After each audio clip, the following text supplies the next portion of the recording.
Hi friends, welcome back to Ammu's kitchen. నేను మీ సౌజన్య.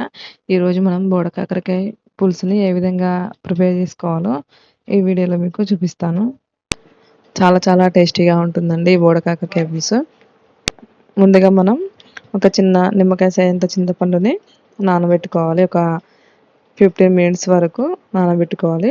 కొంచెం water పోసుకొని శుభ్రంగా కడగాలి. చింతపండుని కడిగి వాటర్ పోసుకొని ఒక 15 మినిట్స్ వరకు నానబెట్టుకోవాలి.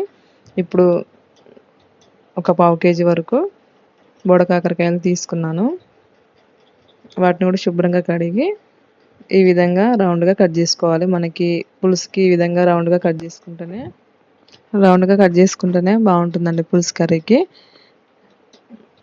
ఇప్పుడు మనం స్టవ్ ఆన్ చేసుకొని ఒక ప్యాన్ పెట్టుకొని అందులో ఒక 3 స్పూన్ల వరకు ఆయిల్ వేసుకోవాలి. ఆయిల్ హీట్ ఎక్కాక ఇప్పుడు మనం సన్నగా కట్ చేసి పెట్టుకున్న ఉల్లిపాయ ముక్కలు, ఒక 2 పచ్చిమిర్చి సన్నగా కట్ చేసుకొని వేసుకొని ఉల్లిపాయ ముక్కలు మగ్గించుకోవాలి. ఇప్పుడు ఒక రెమ్మ వరకు కరివేపాకు వేసుకుందాం. అలాగే ఒక 1/2 స్పూన్ వరకు అల్లం వెల్లుల్లి పేస్ట్ వేసుకోవాలి. అల్లం వెల్లుల్లి పేస్ట్ పచ్చివాసన పోయేంత వరకు వేయించుకోవాలి. ఇప్పుడు ఒక 1/2 స్పూన్ వరకు పసుపు వేసుకొని కలుపుకోవాలి. ఇప్పుడు మనం కట్ చేసి పెట్టుకున్న బుడకాకరకాయ ముక్కల్ని అందులో వేసుకొని ఒకసారి కలుపుకున్నాక మూత పెట్టుకొని మీడియం ఫ్లేమ్లో ఒక 5 మినిట్స్ వరకు మగ్గించుకోవాలి. మధ్య మధ్యలో కలుపుతూ ఉండాలి, లేకుంటే మాడిపోతాయండి ముక్కలు. మధ్య మధ్యలో కలుపుకుంటూ ఈ విధంగా మగ్గించుకోవాలి. ఇప్పుడు రుచికి సరిపడా సాల్ట్ వేసుకోవాలి.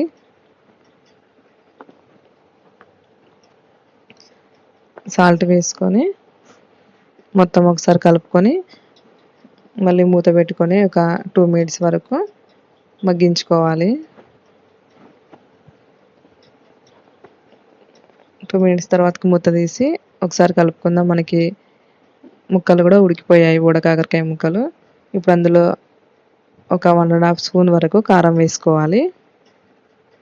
కారం వేసుకొని మొత్తం ఒకసారి కలుపుకున్నాక ఒక నిమిషం వరకు కారంని కూడా మగ్గించుకోవాలి. ఈ విధంగా మనకి కారం అనేది మగ్గిపోయాక ఇప్పుడు అందులో ఒక కప్పు వరకు చింతపండు రసం వేసుకోవాలి. మనం నానబెట్టుకున్న చింతపండు రసం వేసుకొని ఒక కప్పు వరకు వాటర్ని పోసుకోవాలి. వాటర్ పోసుకొని ఒకసారి కలుపుకోవాలి. ఇప్పుడు అందులో ఒక టీ స్పూన్ వరకు ధనియాల పౌడర్ వేసుకుందాం. అలాగే ఒక పావు స్పూన్ జీలకర్ర పొడి, ఒక పావు స్పూన్ గరం మసాలా, కొంచెం కొత్తిమీర తరుగు వేసుకొని మొత్తం ఒకసారి కలుపుకోవాలి. ఇప్పుడు మీడియం ఫ్లేమ్లో మూత పెట్టుకొని ఒక 5 మినిట్స్ వరకు ఉడికించుకోవాలి. ఈ కర్రీని పులుసు అనేది చిక్కబడేంత వరకు ఉడికించుకోవాలి. ఈ విధంగా మనకి పులుసు అనేది చిక్కబడినాక ఇప్పుడు ఒకసారి కలుపుకొని స్టవ్ ఆఫ్ చేసుకుందాం. అంతే అండి. ఈ విధంగా మనం సింపుల్గా బోడకాకరకాయ కర్రీని ప్రిపేర్ చేసుకోవచ్చు.